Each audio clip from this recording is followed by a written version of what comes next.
Welcome, everybody, to Many Modes of Mind. This is part of a monthly series of Zoom presentations sponsored by San Francisco Regional Mensa. San Francisco Regional Mensa, that's the local group for the Bay Area of Mensa. Mensa is a worldwide organization which was founded in England way back in 1946.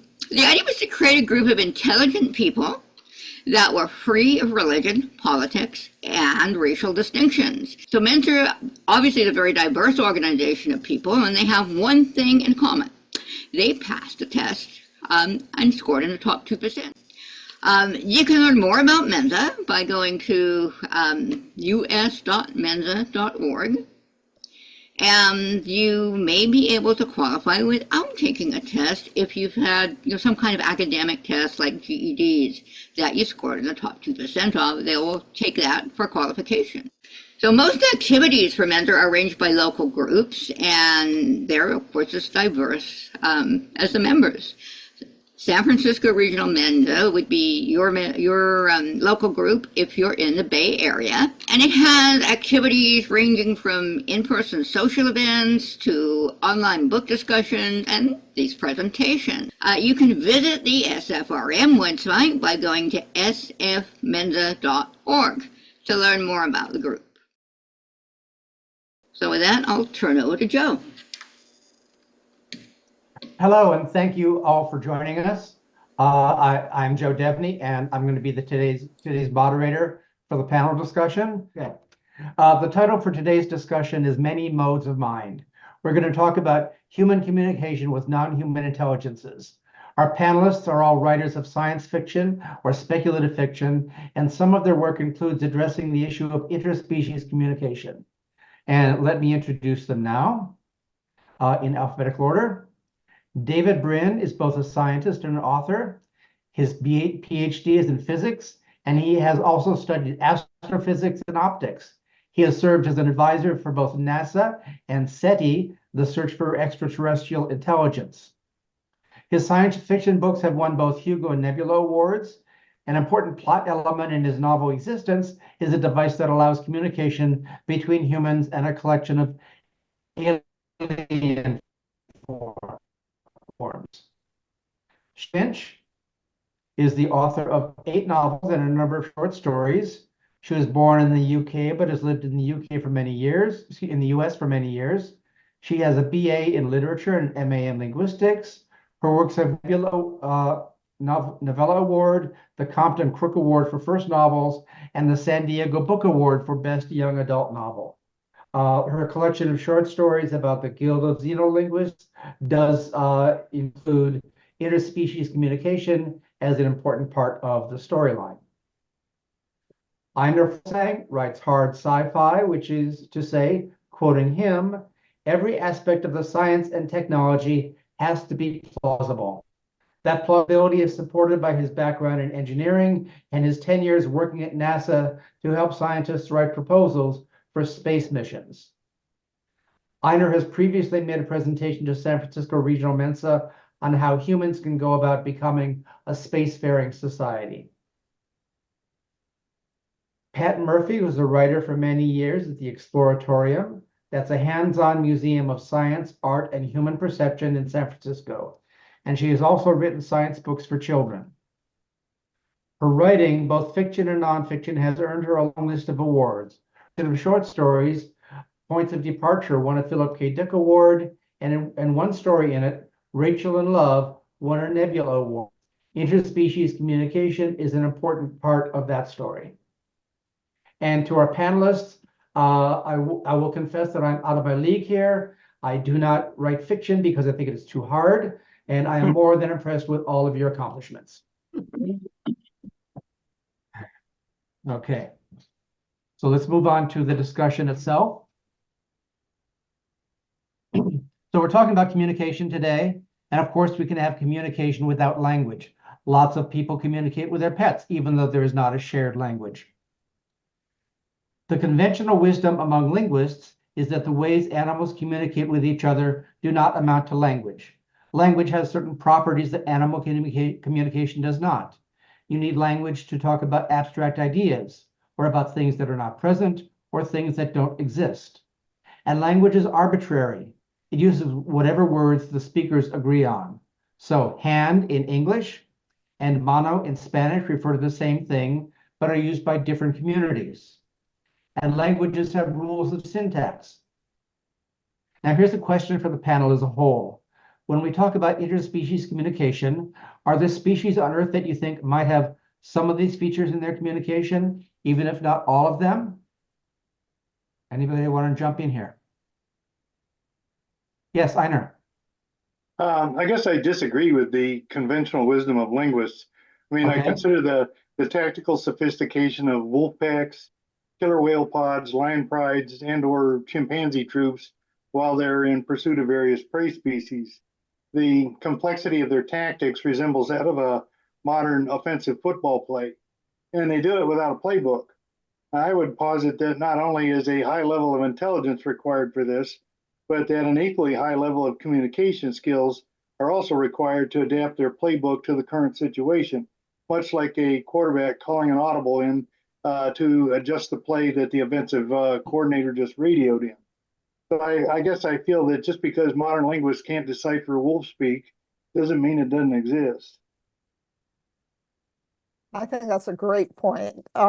It's interesting because one of the things that I think about communication is the words are the least of it. I mean, I also am not wild about that description of communication because it leaves out 90% of communication. We'll get into it, I'm sure, as we go on, but you know, even with humans, there is so much that doesn't involve words.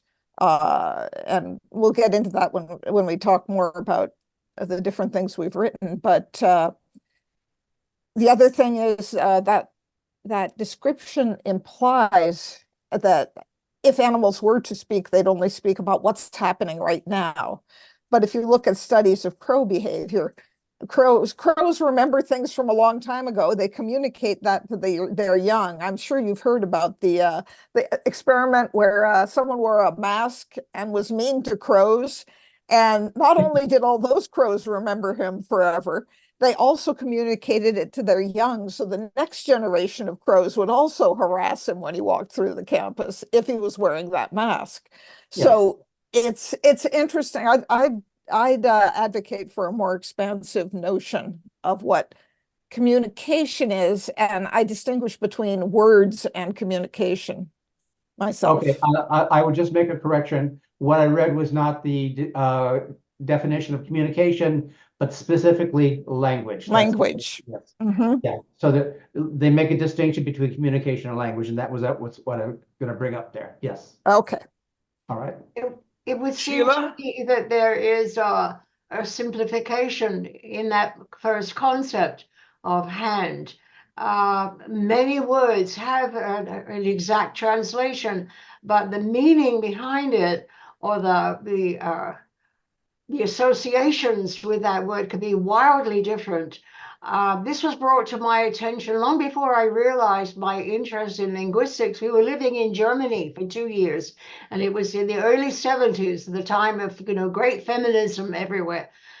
And we were having dinner with two very staunch German feminists. And I said to them in German, my German was very good at that time, but don't test me now because I don't use it daily. And I said to them, doesn't it make you angry or feel strange that your language considers you a neuter until you marry? You're a das Mädchen until you marry, and then you can become a female, die Frau. And they looked at me absolutely perplexed and said, no, you don't understand. You see, we have in our language, der, die, das. I said, I know that. But what I'm saying to you is we went around this for 5 minutes. They never got the point. They kept coming back to, no. You see, we have, and I said, yes, but das is neutral. Does that not bother you? No, you don't understand. You're not getting. So it seems to me, although you can translate a word, you can find an exact, duplicate. This is what it is in English. It's hand, it's mono. But there are all of these other shady things that attach to it that, and you don't even know they're happening unless you are being annoyingly persistent, like I was in that conversation. That is a wonderful anecdote, Sheila. I think it's just terrific. And it resonates today in some of the things that are dividing what should be a coalition that would easily save the nation and the civilization. But it keeps getting split over hair splittings. Yeah. And one of them is this business that my kids are obsessed with of pronouns and such. And I asked the question, can you name another language that is as gender neutral as English? And there are a few on the planet, obscure and small ones, but they blinked a couple of times and they said, well, we need to finish the job. And it took a moment for me to get through, and I was able to, that what they are trying to do is actually aggressively chauvinistic for their culture. They come from a culture that is already largely gender neutral in language. And that value that they got from that culture is one that they want to promulgate and finish. Now, I'm not saying don't. I'm do as I'm told about pronouns. I'm simply, I obey. And I can even see the point.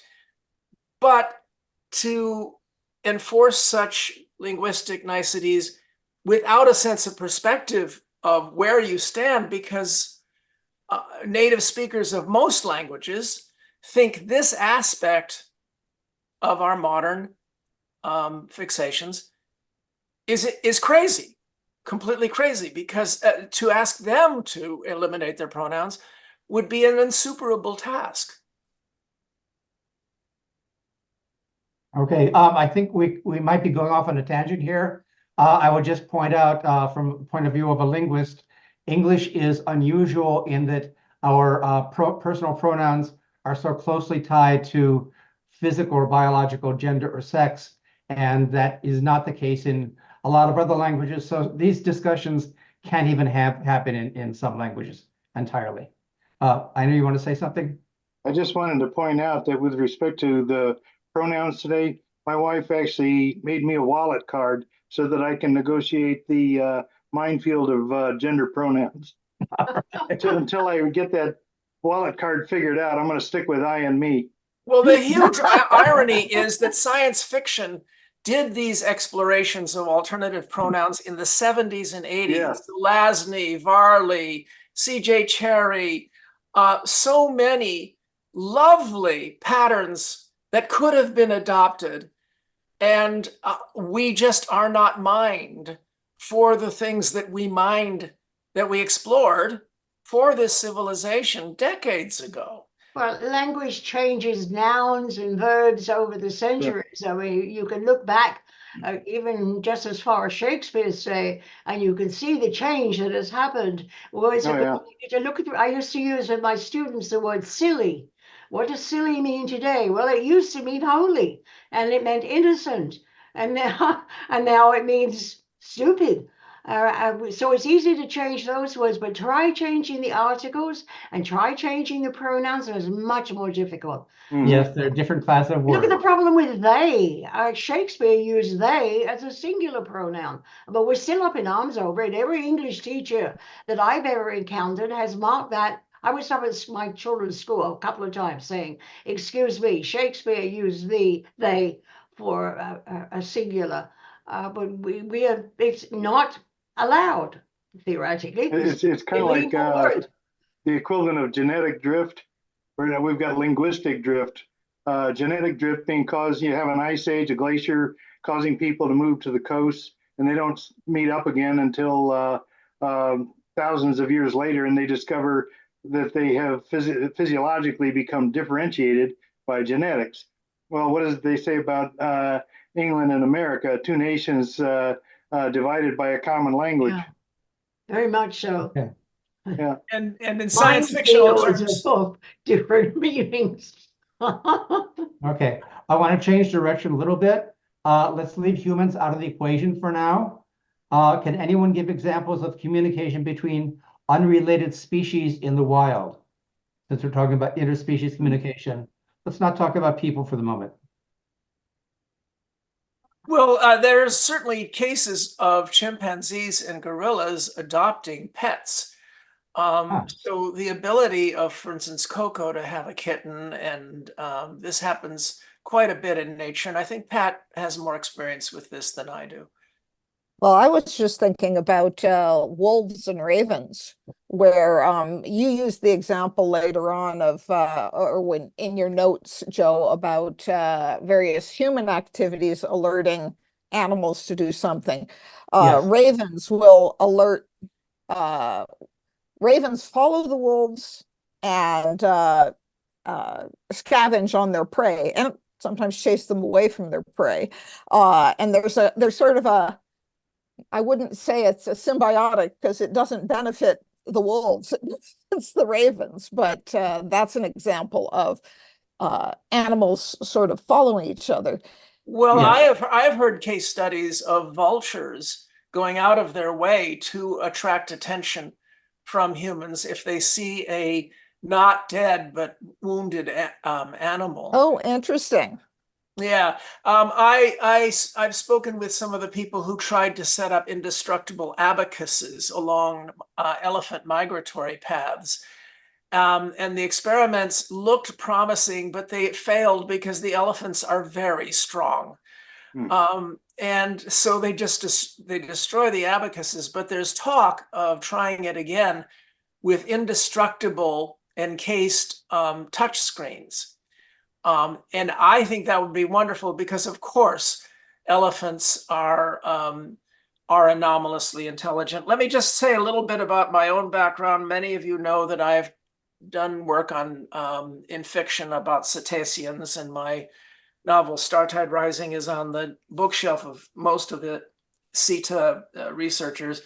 But I found after some years that an interesting coincidence that I've since kept up deliberately is that all of my novels have some simian character in them, apes or monkeys or something like that. I have no idea why, but I continued that, and it's the case in Existence. And I'll put into the chat my 3-minute video trailer for that novel. But one of the things about Existence that I did in exploring language was, first off, using parrots as quantum communicators with each other. So the parrots were used as disposable communication devices. But the one thing that I was very happy with is that Temple Grandin gave me a blurb for that novel. And so nobody ever gave me any crap about my autistic characters. I have 5 different kinds of autistic characters, and Temple Grandin liked what I did. So I think that that's one of the areas in which within our species, but separate subspecies, I think the frontier there is absolutely phenomenal, especially when you consider that savant traits might offer us some kind of soft landing when it comes to artificial intelligence. I think related to that would be, we've discovered that whales seem to be able to speak with one another quite eloquently, and yet we have an extremely difficult time trying to decipher what they're saying. I'm wondering if a neural network, if we could invent some sort of neural network that would look for the patterns that we're not able to see.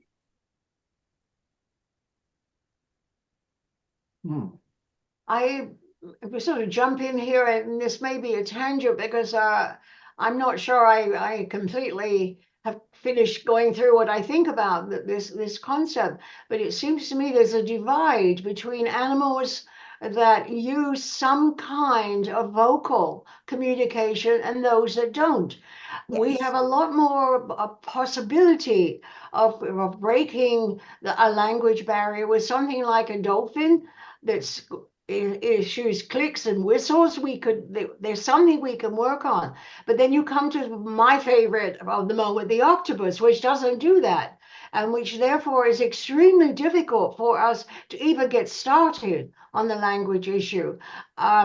We have amongst the audience here someone who did a great deal of research on crows, Michael Westerfield, and he used to have a website, and he has a book which I found very enlightening for me, and which perhaps started me off on this I was a linguist, but it started me off on the idea of animal communication, because the more you listen, you realize that this set of sounds has variation, which suggests that we might be able to find a way in. And yes, I agree, neural networks, and I hope we will come back to discuss that, because otherwise I think we have very little hope of doing it. Somebody asked me after one of my books was published, when do you think we will be talking to whatever it was? I don't remember what was in the book. And I said, never.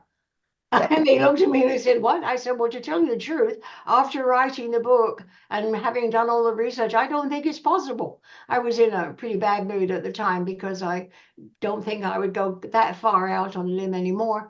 But it's damn difficult. And if there's no vocalization, we've lost step one. And where we're going to go after that, I don't know. We don't have the neural networks yet. Although I came across some very interesting research in medicine that said in certain patients with the neurological diseases and deficiencies and problems of various kinds, they have inserted a chip. And in there, they tested it out, and some of them have done all kinds of wild and wacky things about sending messages from one neural network to another. And what they found was that occasionally someone picked up who didn't have a link to pick it up, which we can't explain. Not yet, we can't explain. So I do think that this is a much more serious problem than we think it is. And we're going to have to start by saying, if they don't make sounds, we are already several steps behind.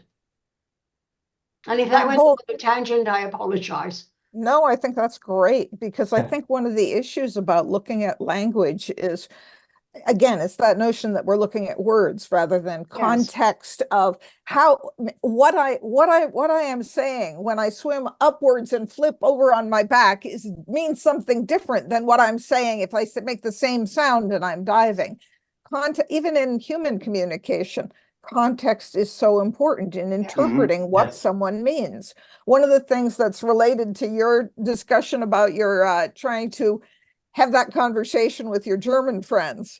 Yeah. I love to travel, and I do a pretty good job of communicating wherever I am, sometimes with language, and sometimes what always makes me want to go home again is no one gets my jokes. Yes. Where, I mean, even if I get someone to translate my jokes, they don't get my jokes because the context isn't appropriate.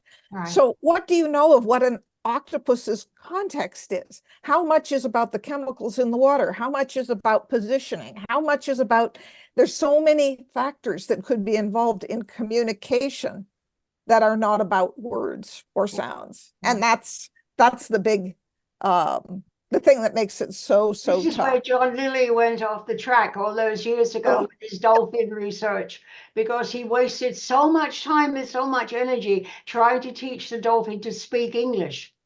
Oh my God. The dolphins are wonderful mimics, and God bless them, they learn certain things, but that's not the way to go. And then you've got a parrot. Total misunderstanding of what the problem was there. And that's astonishing from someone of John Lilly's background and abilities. So. Well, I believe that one of the things that that is meta to all of this is something we hear in the discussions of this very issue, and that is how self-critical we are. And I think that's a cultural thing. This is a tendency for us to assume that failures to communicate are our fault. Now, most human cultures would not have made that assumption. We are raised by Hollywood and so many other things with this fairly unique notion that I think is, if we're going to survive as a species, is absolutely necessary. But then again, I was raised by this culture, so I would think of it in positive terms. But the notion that a self-critical, if we can't communicate, it's our fault. We need to get better. We need to get better. We need to get better. Well, the fact is that the heavy lifting, the dolphins are very eager. They are very eager participants in these language studies. They clearly, the anecdotal impression that the cetacean experts that I speak to say is they would love to be smarter than they are. Which of course brings us to, my own conceit, which is uplift. And I used to be invited to animal rights gatherings until people realized that, yes, I portray descendants of various types of animal species someday being our equals and sitting on our councils and contributing their cultural richness to us. And it all sounds really very, very eclectic and egalitarian and inclusive until you realize that to get there, you'd need a couple of 100 years of pain. Yeah. And suddenly I stopped getting invited to these gatherings. Okay, since we're talking about dolphins, both Sheila and David have had dolphins as part of the issue of interspecies communication. But I think in both cases they were somewhat augmented. Do I have that right? Yes, but let me say to begin with, I wouldn't write that book that way now. So Okay, well, grow. Having now spent the last 2 years immersed in octopus communication studies, I look back at what I said in those days. You're thinking of the Xenolinguist series in which there were dolphin tutors, and I cleverly skipped around how we got from A to Z and went right on. Looking back on that, I cringe. I'm not sure quite what I was going for there. The idea was good, that if you're going to train people to make first contact, which is the same thing as we're talking about here only on our own planet with the animals, you need to have a background in as many different human languages as you can, number one. And number two, it would be very useful to have some kind of alien tutor. Absent Mr. Spock suddenly arriving and volunteering his services to us, I think that it looks logical that we would find a species which, as David said, is so eager to be helpful, to be friendly. We used to sail off the coast here in Long Beach, and we would get out around the backside of Catalina Island, and we'd run into pods of dolphins. And those dolphins insisted we play with them. They'd leap over the bow of our sailboat, and if we weren't paying attention, they'd come up at the side. You know how they come up and they look at you like, "Hey, look at me! I'm trying to get through to you." And it was very obvious this was not just casual behavior. It was directed at us. So yes, they would make the logical one. But how we get from A to Z, please don't ask me that right now. We'll forget those books. You don't have to. It's a That's California thing. It's a California It's a California thing. This is not what's going on in the Straits of Gibraltar right now. Yeah. The orca sinking boats. Killer whales eat just about anything, but I've never heard of a documented case of a killer whale attacking or eating a human in the water. It's like they almost seem to have some sort of telepathy. I don't know, but they seem to realize that that we're okay. We're not supposed to be eaten. If anything, we should be nurtured. And although those who were eaten did not come back and report about it. Right. I said documented. But in Star Tide Rising, I talk about a quasi-theological mythology among cetaceans and possibly among a lot of animals of what's a hierarchy in the food chain. And blatantly, we are higher. Just about the only thing that's higher than orcas on the food chain. And that was entirely mythological speculation on my part. I have no evidence for it, but it is compatible with that behavior. That they assume we're not meat because we're the ones who could at any time make them meet.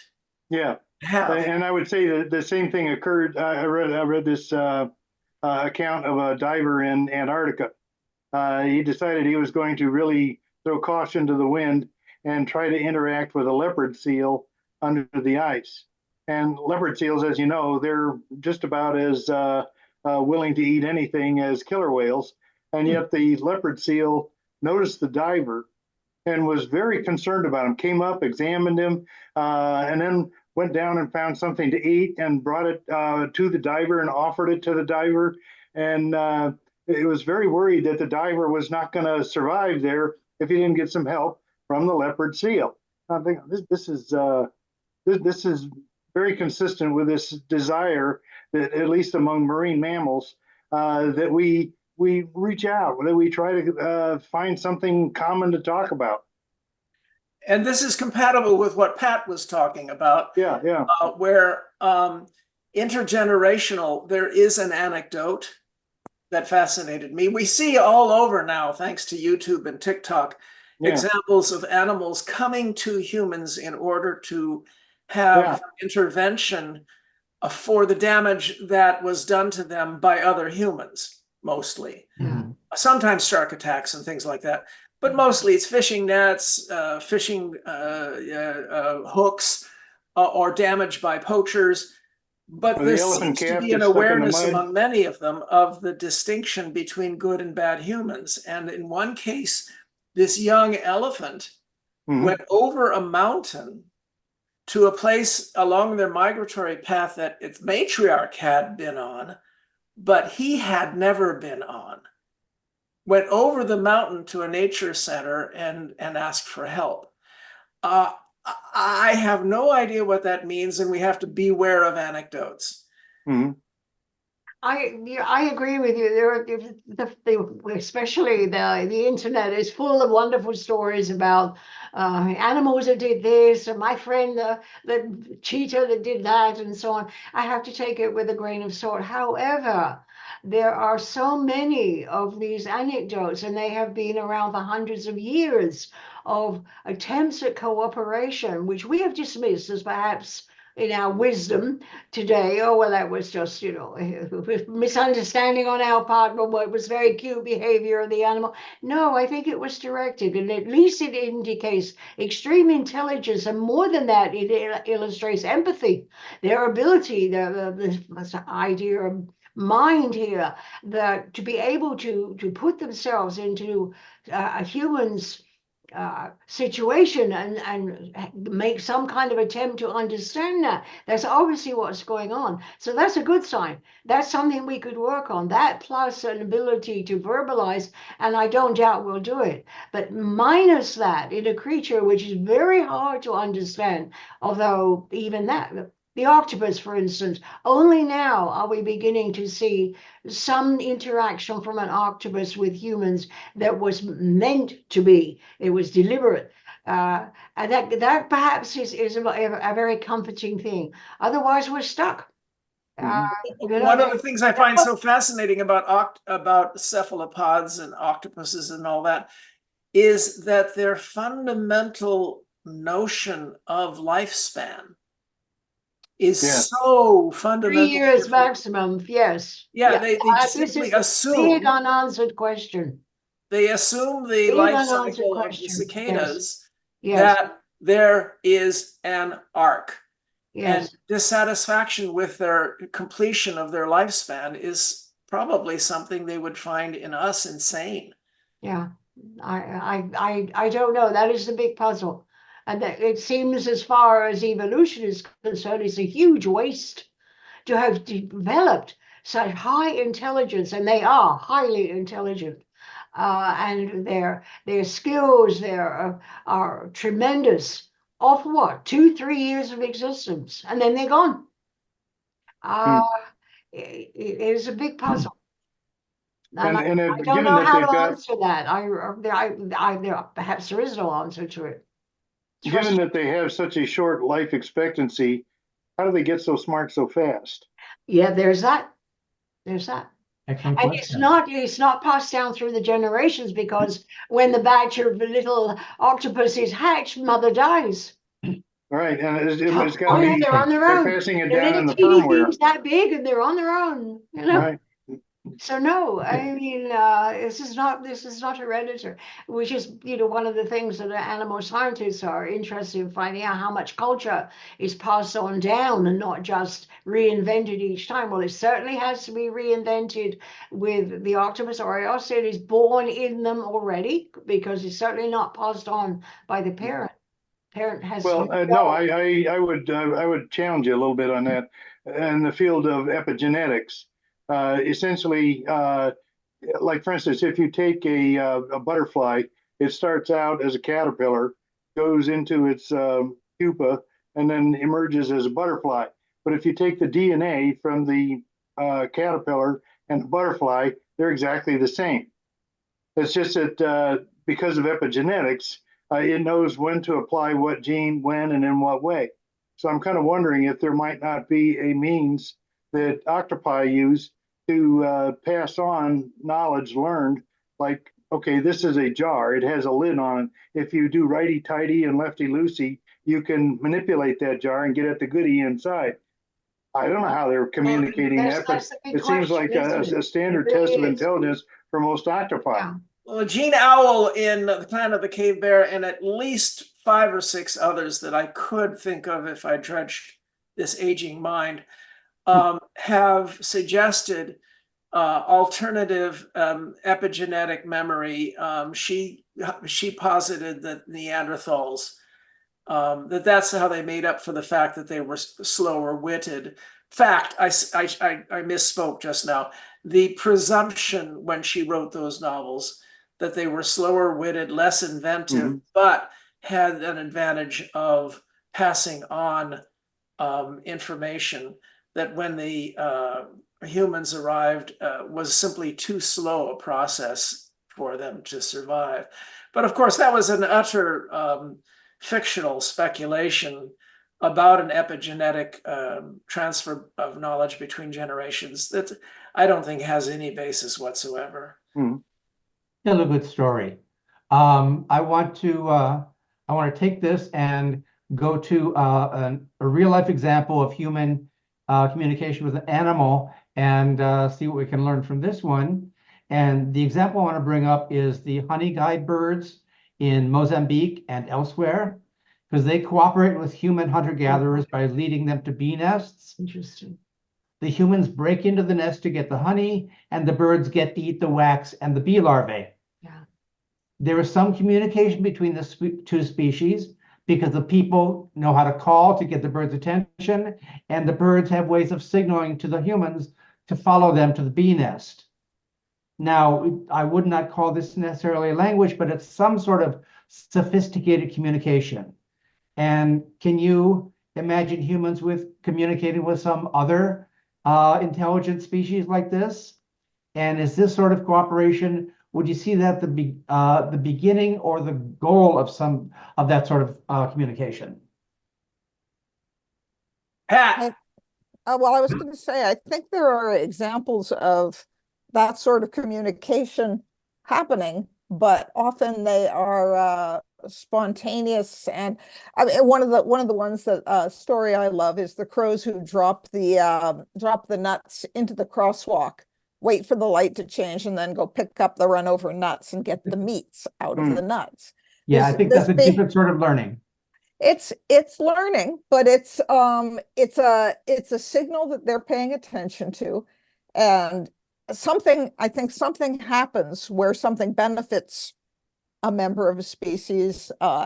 This happens once and then it repeats. So yeah, I don't find that startling, that behavior startling, because I think it is something that why do we have dogs as pets? Because dogs hung around the camps and it's like the interactions between humans and animals go back so far and are so intricate that that to me it's a very specific example of it, and one that does imply more language, but there's so much that happens between humans and animals where there's a context that's built up. You know, you don't tell your dog, you know, I'm feeling really sad today. Your dog picks up on that and goes, lays his head in your lap. That's the Yes. kind of interaction that just is sort of a normal interaction, I think. And it's a communication that's happening through all the things that we don't think of when we're communicating. It happens through a scent you're giving off. I mean, people, there's been research about how fear is communicated, anxiety is communicated in a crowd by the smell of people's fear sweat. Flop sweat is contagious. Pheromones are a little more specific because they have but there are basically it's communication through scent. You're right. And you know, body language is something that became so new age that it's like, oh yeah, body language. But the original studies in that showed that you get about more than 50% of your information about communication when you're doing face-to-face communication by people's body language. And you get another percentage from tone of voice, you know. And that's one reason why this whole autism thing is so fascinating to me. In existence, I portray what is already happening, and that is these new technologies are benefiting some people on the spectrum so much more than they are benefiting most ortho humans. And over time, having digital AI assistants who can handle a lot of things that that autistic folks try desperately to learn cues and memorize cues, to have an augmented assistant. And I portray this at several levels in the novel, but to have that assistance is going to make them, in some cases, superhumans, but in many cases, fully capable of dealing with us mysterious orthos. I've got a nephew that's severely autistic, extremely difficult to reach until he gets his iPad. And then you'll have a hell of a time trying to keep up with him. It's interesting. There's so many things that you can look at with human communication without even getting into aliens or animals. I mean, one of the situations where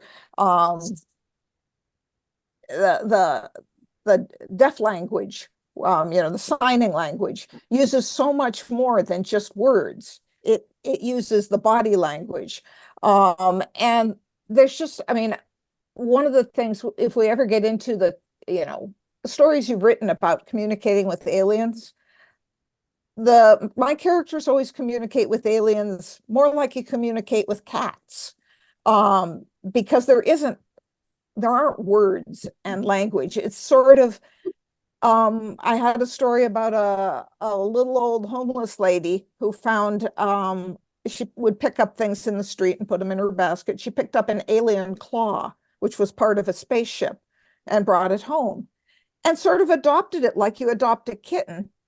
And the claw proceeded to help her out and build a spaceship. There were never words exchanged.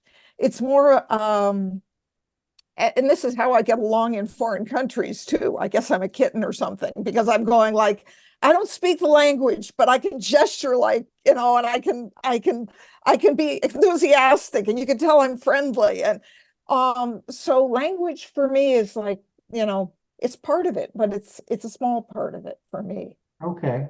You know what? Let's start talking about communicating with aliens, because humans have started to try to do this. The SETI Foundation has been searching the skies for patterns of radio waves broadcast by extraterrestrial intelligence, that is non-humans trying to communicate with us. Do you think that this is really something another intelligence might do, or is SETI maybe looking for the wrong thing? And I think both Ejner and David have worked with SETI, so what do you have to say here? David, you want to go first? Go ahead, Ejner. Okay. I hate to be the party pooper, but I kind of feel that SETI is wasting their time and resources listening for some sort of alien signal.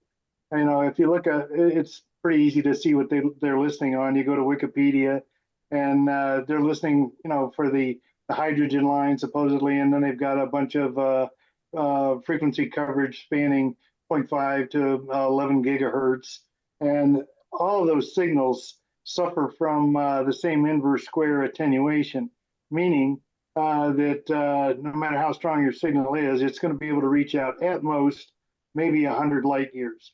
Okay, 100 light years is nothing compared to the size of our galaxy, and don't even bring up the size of the universe. So I kind of feel like, and I should point out that SETI does a hell of a lot more than what they're just doing with, you know, the Allen array of listening devices. And it's a lot of really good and worthwhile work. My friend Pascal Lee works at SETI, and he goes up to the Mars laboratory at Houghton Crater up in the high Arctic, and he does wonderfully useful stuff. Stuff that is going to be it'll be paving the way for our eventual first visit to Mars. But you know, I kind of feel like they're really wasting their time. And I guess I got one other thing to offer to that, and that is I'm a big fan of Cixin Liu's Dark Forest scenario. I don't know if any of you have read the Three Body Problem. I'm a big fan of it. Well, he was standing in front of that painting right behind me. Good for you. A couple of years ago. So yeah. we're pals. He made me feel old when he said he learned everything he wanted to learn about sci-fi from me. I was both flattered and feeling very old. Yeah. But if I could just correct a couple of things, the reach of radio waves, it's true, dissipates if they are broadcast. The Earth was at its noisiest in the 1980s when we had those huge military radars and giant 50,000 watt radio stations. It's a lot quieter now, but that wave front reached a quarter of a light year and was pretty much, as you say, dissipated to nothing. So they aren't picking up our broadcasts, but broadcast is something other than tight beam. If you aim a laser or a maser with one of these big dishes, it can go thousands and thousands of light years, but very narrow.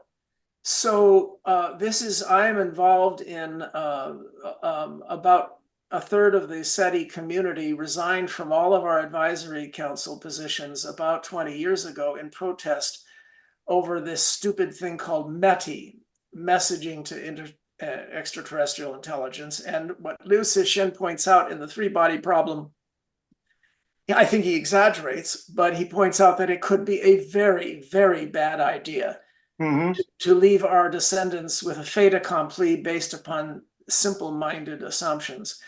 But if you want to find out more about that, just plug my name in to my cousin's website. You might have heard of it. It's called Google. And just put my name and METI, M-E-T-I, and that's that. I tried to put the existence trailer in the chat, and apparently the chat is closed. So, but anyway, did I interrupt you, Pat?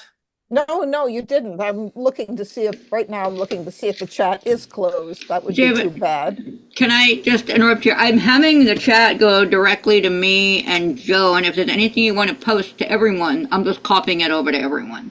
So go ahead and post. Okay.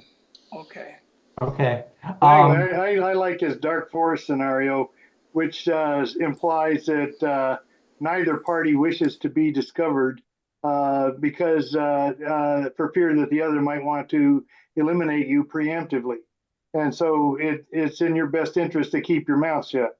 And that's number 10 on my list of 100 Fermi hypotheses. I think there are others that are much more likely, though I think we should take precautions and not shout yoo-hoo into the darkness. But my number one hypothesis is going to shock some of you. I think there's plenty of evidence that human beings, for an intelligent species, are exceptionally smart and nice. Now, say that again. That human beings are exceptionally smart and nice, given the imperatives of evolution that have resulted in elephant seals and sea lions and the behaviors of stallions and so on. We male humans can be tamed.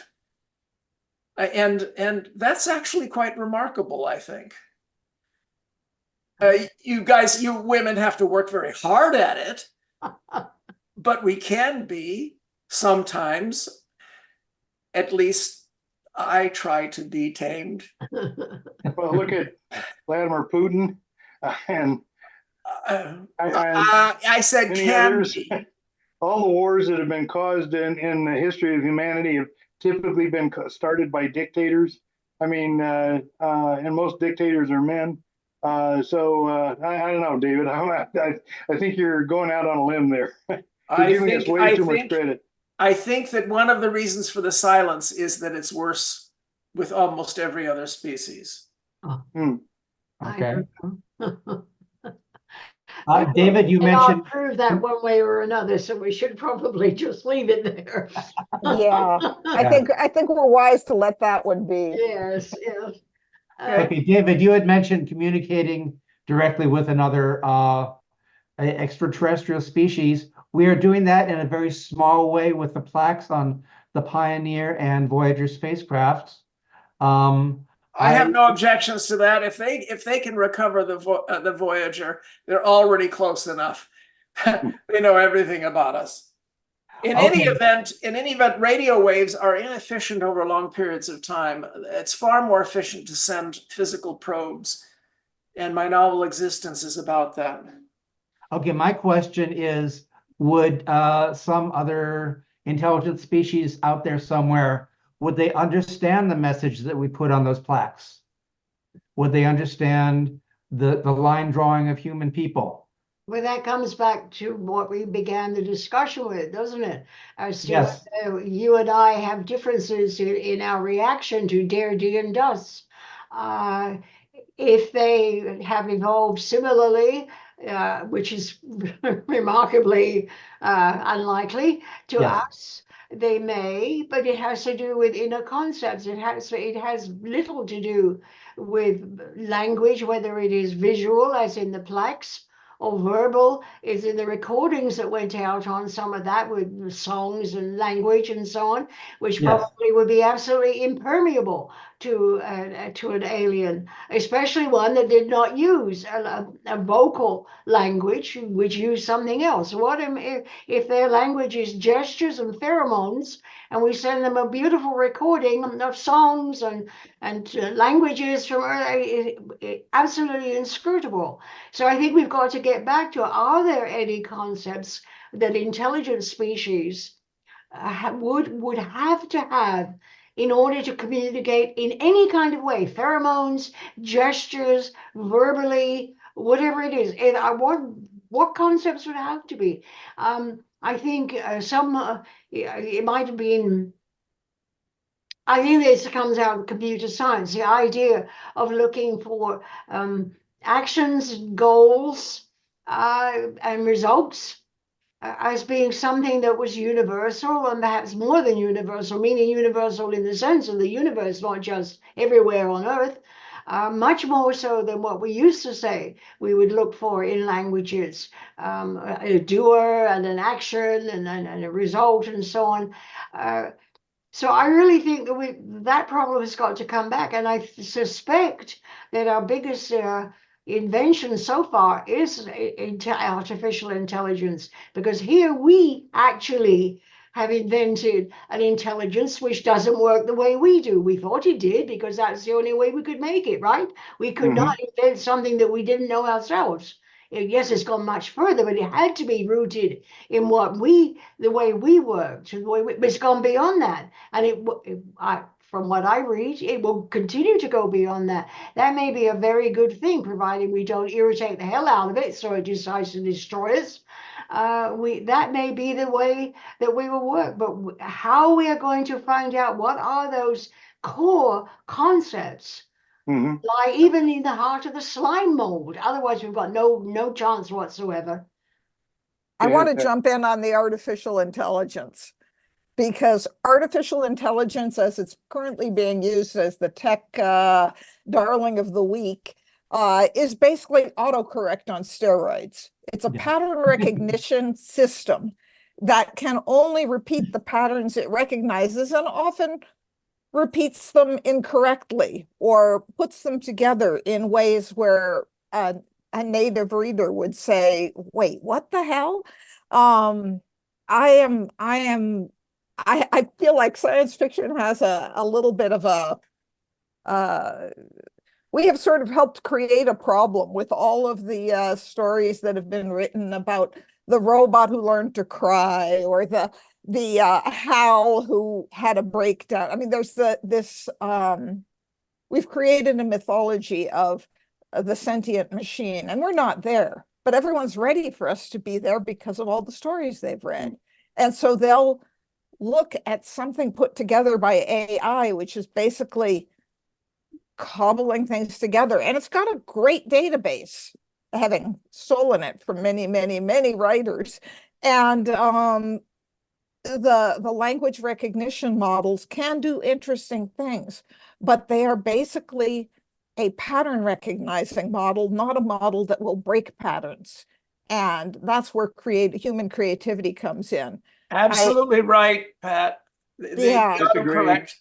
They are incrementally corrective autocorrects to a large degree. Now, the question is the Turing test of any relevance anymore? Because the Turing test was, if you are in a separate room, can you tell if it's artificial or an organic human? And this year, it's passing a lot of unwary Turing tests. Yeah, but here's the thing about the Turing test. If you go back to the creation of the ELIZA program, which was essentially a program designed to imitate a Rogerian therapist, where you would say something, I hate my mother, and it would say, tell me more about your mother. And it would basically work with what you say and continue asking you questions. And people said, it really seemed to understand me. I was having a good conversation. And that has been and it's cheaper. Yeah, it's a lot cheaper. But it has been dubbed the ELIZA effect. One of the things I've done at the Exploratorium is I spend a lot of time learning about optical illusions. It's a museum of science, art, and human perception. And the human perception is the most important of the three, I think. The ELIZA effect is people see what they want to see. They see what makes them comfortable. They have a bias toward, here's an example. Yeah, have you ever noticed that you see faces? People see faces in rocks. People see faces in outlets because there's two eyes and a mouth.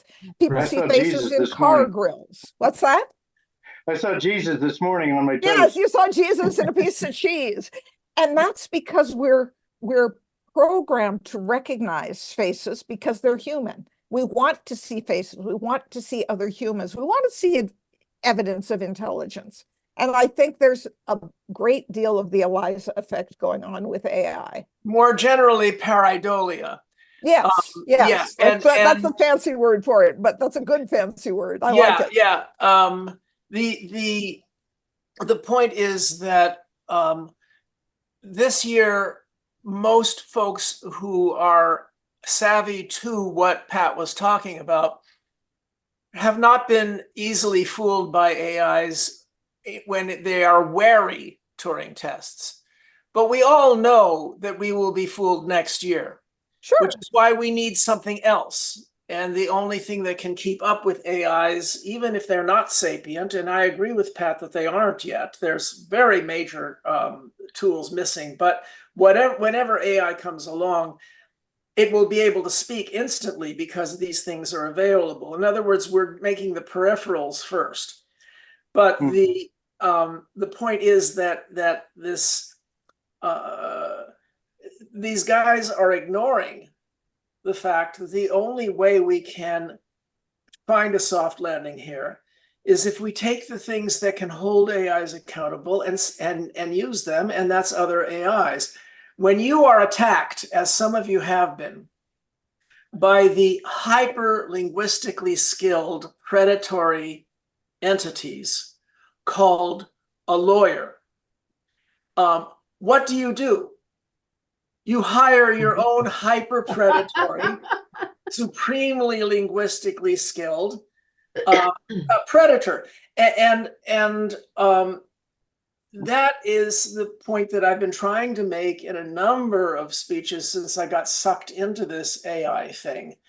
And so I've given Judy a link to my Wired article in case anybody's interested in going there. But it's not the linguistic ability, it's to speak, it's the linguistic ability to understand. And I'm working with some people who are doing this AI whispering for art, for some interiors of my sci-fi comedy novel. And the one genius I found at this is great at it, but why they are so capable at doing faces and cannot do the human hand is something I find utterly fascinating. Well, I would just like to jump in. Away from animal communication here, aren't we? Well, I would like to jump in in defense of AI. There's a lot. What your criticisms thus far have been directed at a relatively newly arrived version of generative AI, typically the Chat GPTs and the like. But there's a lot of work being done apart from that in the field of neural networks, where they are finding patterns that humans that have never existed before, except in nature or something like that, and that humans are having a hell of a time trying to pull out by themselves. Good example is the Kepler project. They're getting all this good data about exoplanets, but they have a hell of a time trying to determine, is it really an exoplanet or a spoof? And it turns out neural networks are able to offer a great deal of insight into that, and they have no database online that they can go to and plagiarize from. They're coming up with that stuff on their own. I totally agree that there is a great use for Uber pattern recognition systems. Mm-hmm. And what you're describing is an example of that. Smart cities could be an example of that, because you're looking for patterns in the city, and you can improve them, and you can see what you have to hold too much in mind for a person to see. But the place that they're being used in basically language models, and it makes no sense to me. It's kind of a waste of time. Okay, yeah, we have been talking about AI quite a bit. I want to go briefly on to communicating with aliens and science fiction, because I think this is one place where, in my experience, science fiction has fallen down on the job, at least in movies and TV shows, because the issue of language is just hand-waved away. It's often ignored completely, or there's some unexplained mechanism, like the universal translator of Star Trek, that is somehow always working in the background. Well, yeah. Ted Chiang's story that got turned into the movie Arrival, I thought was quite lovely, about making the linguist the center of the story. But then again, there's a second layer. First, you have the cliches that you were talking about, Joe, but then the second layer cliche is that if there's a failure to communicate, it's our fault, even though they are vastly more advanced than us. And you'll notice in the movie Arrival, and in Ted's story, the aliens do not do much of the heavy lifting when it comes to figuring out what's going on, because it doesn't make a dramatic plot. Doesn't have humans making mistakes.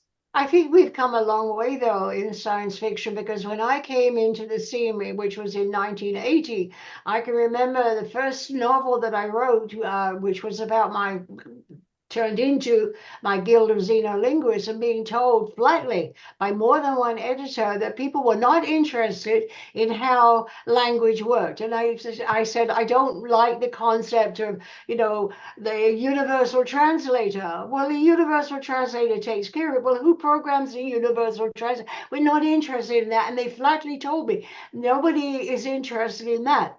And it took a while for that to go. That's not true anymore, although a lot of rubbish gets written in science fiction. Who was it who said that 90% of everything is rubbish? And it is. How we handle language is far better, and we're recognizing the fact that it is a problem. And I agree with you, that movie was startling. Yes, it had its faults, but it was startling in its concepts. And I'm happy to see that, and I'm happy to read science fiction today, which is taken seriously. It ain't going to be easy, as we've been discussing right now. And I Yes. wanted to say a long time further back in this discussion that a good example, if you want to practice visiting an alien intelligence and trying to get started on something, recognizing that you're dealing with intelligence, but you're not getting through it all, have a cat. Because you will get the clear feeling that the cat understands entirely where you're coming from, and has absolutely no intention of letting you see what he thinks about it or following your instructions. And it is the most The annoying word thing, because there's nothing coming back, and yet there's an intelligence there. the I mean, word it's to a use hamster. I know the in hamster is not intelligent, but the cat. food is useful with dogs. Cats, Yeah, dogs. fundamental is Dogs dignity. want to communicate with us. Is their dignity. Cats don't. If you can enhance a cat's dignity, if you insult a cat's dignity, you Yeah, are going to be farted on while you sleep. it will But pee in your shoes. yeah. Yes. But if you find a way to elevate a cat's dignity, they will do things for you. But I'm not saying that they don't, and that I'm a cat lover. I'm not saying that they don't, but it's on their terms, not yours, and that, I think, is something we would have to recognize with dealing with some alien intelligence or other animal on this planet. A dog wants to cooperate. And that wanting to cooperate is halfway there already. Cat doesn't want to cooperate at all. well, Except wanting is the one thing that no computer, no program has, and that all humans are geniuses at. Because it doesn't matter if you have a very low IQ, if you're crippled, whatever, you still have wants, unless you're catatonic, and even arguably in that case. So this comes to what Ray Kurzweil was talking about, and I've expressed in a few stories, many people have, and that is the merging with AI. And that is, if we do what we did with our brains, and that is we share the cerebellum with fish, we overlaid on that the mammalian cortex, overlaid the primate cortex, and then added the prefrontal lobes. Well, if we continue doing that and add layers of AI and simply make being human larger, that could conceivably be a soft landing. It's being discussed. And what we would supply, the old organic parts of us would supply, is wanting. Because the pragmatic aspects of achieving would probably be taken out of our hands. It seems like a good place to end. I do want to ask one question of everyone, and you just give a quick answer. Can you tell us about any interspecies communication in your own life, either now or in the past? Just a quick story. Most of us have experienced some form of communication, typically verbal, with our pets, especially dogs. Now, my former Labradoodle Max could actually read. Moreover, his lips did not move. My wife Julie and I were in the habit of watching a movie on television before taking Max out for last call, before bed. And he'd sit there patiently in his spot on the couch and not move a muscle until the credits came on at the end of the movie. Then he'd immediately jump up and run to the front of the TV and look intently at us, expecting to be taken outside. I can only conclude he could read. Well, I keep bees, and so it's kind of a dance with these ingrates.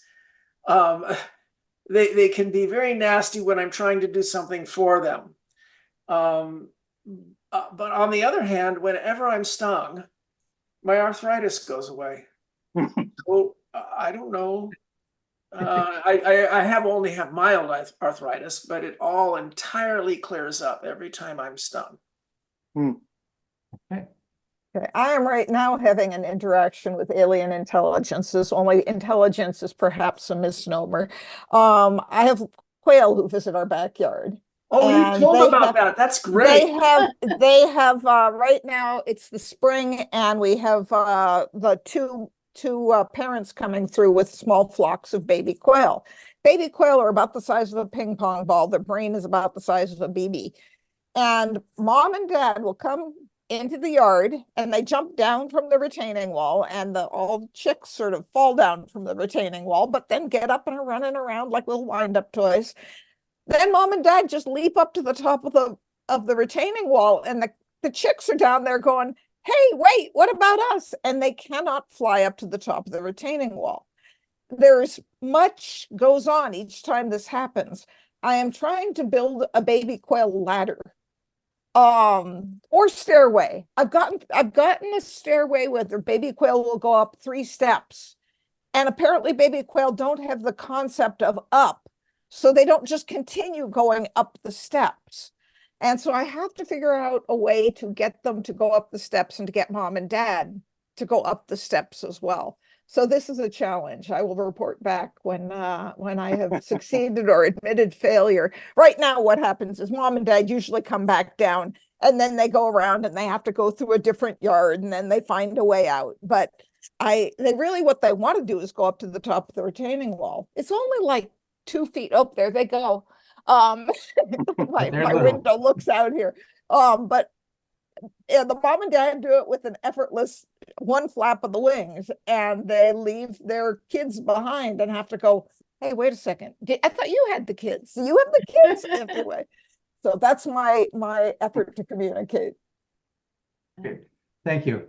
Sheila, you want to jump in here too? I'm trying to think of what I used to take my dogs down for walks on the bluff, and I would put in my pockets peanuts for the crows because we have huge flocks of crows out here.